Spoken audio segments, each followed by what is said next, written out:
आदाब और नमस्कार, मैं हूं सुल्तान कुरैशी और आप देख रहे हैं भिवंडी समय न्यूज।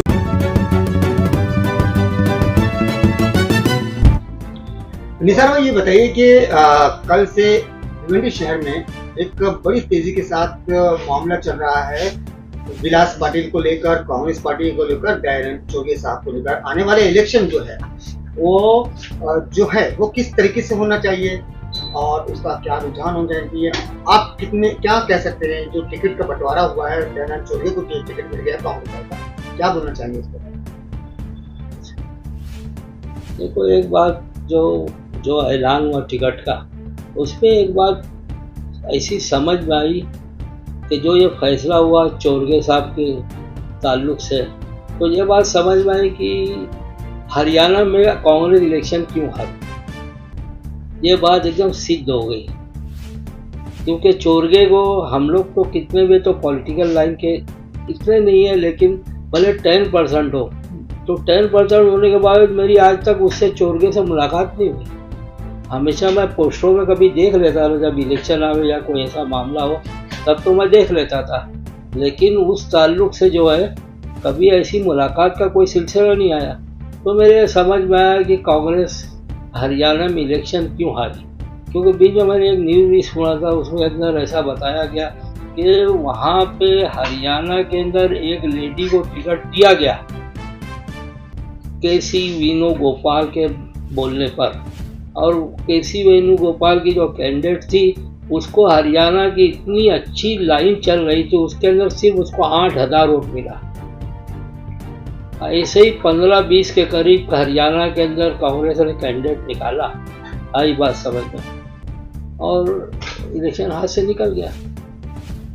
तो अभी आप ये बताइए कि ये जो टिकट मिला है ये माइनॉरिटी को मिलना चाहिए था, ये विलास को मिलना चाहिए? नहीं, वो बाद में बात करेंगे, लेकिन असल बात यह है कि इसको आज गांव के अंदर अगर 3-3.5 लाख वोट हैं, तो ये चौरगे साहब को मेरा ख्याल है कि तकरीबन 80 से 90% लोग पहचानते भी नहीं। तो मैं आपसे सवाल ये करता हूँ कि कांग्रेस ने किस हिसाब से उनको टिकट दिया, क्या उसकी बुनियादें क्या है? आई बात समझ में, क्या है, क्या उसके अंदर, उसकी वजह क्या है? देखिए, असल में क्या है कि कांग्रेस की बहुत पुरानी आदत है। ये तो राहुल गांधी साहब के आने के बाद हालात बदले कि मुसलमानों का एतमाद बढ़ा। नहीं तो मैं आज तक ये मान के चलता था, पिछली कांग्रेस के बारे में बोल रहा, इस कांग्रेस के बारे में ताल्लुक से नहीं बोल रहा, कि आरएसएस से ज़्यादा खतरनाक कांग्रेस थी। देखिए, जो बात है साफ होगी। बात ऐसा है कि डॉक्टर के लड़के को भी अगर जख्म होगा तो 2 दिन वो उसको सहलाएगा, लेकिन तीसरे दिन बोलेगा इसको ऑपरेशन टेबल के ऊपर लेटाओ। बात करना है, नतीजे के ऊपर पहुंचना है, तो तमाम मामला को सामने रखना पड़ेगा। आई बात समझ? तो राहुल गांधी का मामला जो चल रहा है ना, तो ऐसा है कि राहुल गांधी जो है ना, वो मोदी साहब की, शाह साहब की, इनकी पॉलिटिक्स को तो उन्होंने कब्जा कर लिया, लेकिन ये कांग्रेसी जो है ना, कांग्रेस के जो कांग्रेसी है, इनकी चालों को नहीं समझ पा रहे। नहीं तो हरियाणा के अंदर वो लेडी को देने की क्या जरूरत थी जो 8000 वोट लेके आई? ऐसे ही 10-12 सीटों के ऊपर हुआ और हरियाणा का इलेक्शन निकल गया। ये चौरगे को 90% वोटर, हिंदू की भी बात कर रहा हूँ कि हिंदू मुसलमान वोटर 90% इस शहर के वो पहचानते नहीं है। किस बुनियाद पर दिया आपने टिकट? यानी कांग्रेस का ये बात समझती है कि अब मुसलमान उसके बंधुआ मजदूर है। हाँ, देखो, ये मालिक ने बहुत ज़माने के बाद मौका दिया कि हमारे लिए विकल्प खुल गया। आई बात समझ में? भाजपा ने जो लाइन चुनी या आरएसएस ने जो लाइन चुनी, वो समझ गए कि मुसलमान, आदिवासी, दलित और अति पिछड़े जो हमारे तरफ नहीं आएंगे। तो उन्होंने एक लाइन शुरू की। किस लाइन से? कि हमारी दुश्मनी में उनको यकजा करके और हमको रस्सी बना के वो लपेट के रख दिया, तो वो एक हो गए। और कांग्रेस इस बात को समझ नहीं पा रही है। नहीं तो ये एक बात बताइए कि इस शहर के अंदर ये अभी जो पिछला लोकसभा का जो इलेक्शन हुआ, उसके अंदर जीते तो बालिया मामा। आई बात, नाम किसका? वो मुसलमानों का हुआ, क्योंकि एकजुट होकर तमाम मुसलमानों ने दिया। आई बात समझ में? उसी के बाद से फिर ये बहुत ज़्यादा उठने लगे, माइनॉरिटी की सीट है, माइनॉरिटी की सीट है। मैं आप लोगों से ये सवाल करता हूँ कि माइनॉरिटी की जब सीट है तो हमारे इससे पहले से 2 टाइम एक बन के आमदार गए, अभी तला साहब का नाम आया, तो ऐसा कारनामा क्या है? कौन सी ऐसी बात है कि जिन बुनियाद के ऊपर हम माइनॉरिटी का वोट मांगे? देखिए हिंदुस्तान में एक बात समझ लीजिए, हिंदुस्तान की जो ज़मीन है ना, यहाँ अल्लाह ने मोहब्बत रखा है। हमारे मुसलमानों के 80% मामलात और मसाइल जो है ना वो हिंदू लड़ते हैं, लेकिन हम लोगों ने कभी कोशिश की क्या हिंदुओं से जाकर अपने ताल्लुकात बढ़ाएं? ये तो मालिक ने बहुत जमाने के बाद ऐसा कर दिया है कि शिवसेना और पवार साहब का विकल्प खुल गया है। आज मुसलमान जो वोट है ये कांग्रेस क्या ये समझ के बैठी है कि चोरिया को लाएंगे या किसी को लाएंगे, ये उनका वोट है?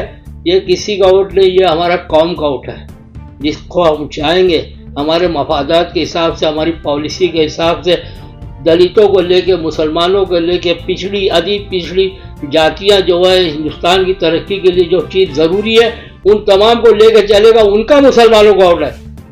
और मैं तो ये तक कहता हूँ आप लोगों से इंशाल्लाह कि अब ज़माना ऐसा आ गया कि हिंदुस्तान को संभालना मुसलमानों का काम है, कि जब मुल्क की अच्छाई और तरक्की के लिए जिन चीज़ों की ज़रूरत है और कोई पार्टी उसके खिलाफ जा रही है, जो मामला उसके खिलाफ जा रहे हैं, उसके अंदर मुसलमानों ने बढ़ चढ़ के हिस्सा लेना चाहिए, क्योंकि आज मुसलमान बैलेंस हो जाएगा। अगर मुसलमान निकला लेकिन उसके सामने आप वैसी चीज लाइए, ये आनंद चोर के कौन है? कौन पहचानता है इसको? कोई पहचानता है? आप देखे होंगे, और साहब आपने देखा है, उससे मुलाकात की है? जब नहीं है तो ये उसको देने की जरूरत क्या थी? बस मैंने ऐसा सुना गांव में ऐसी अफवाह चल रही है, हो सकता है गलत भी हो, ऐसा है कि जो बाला साहब थोरात है उनकी मिसेज और चोरगे के खानदान की मतलब कुछ रिश्तेदारियां हैं, आई बात है, उस बुनियाद के ऊपर इनको टिकट दिया गया। अगर उनको नहीं मिलता तो किसको मिलता? अगर उनको नहीं दिया जाता तो भिवंडी में किसको मिलता कांग्रेस का टिकट? मैं खुद आपसे ये सवाल करता हूँ कि अगर उनको नहीं मिलता तो किसको मिलना चाहिए?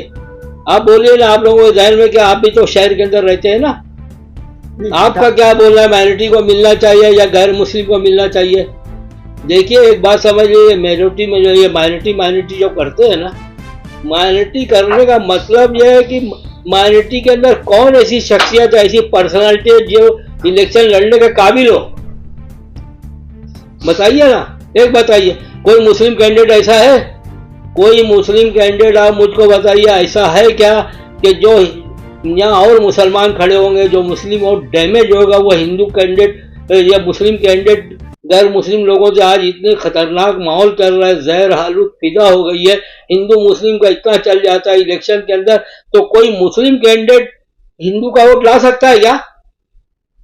तो ये जो वोट डैमेज होगा उनकी खानापुरी का होगी। देखिए एक बात समझ लीजिए बहुत अच्छे तरीके से, ये जो है ना, ये इलेक्शन नहीं है, ये मेरे लिए इलेक्शन नहीं है।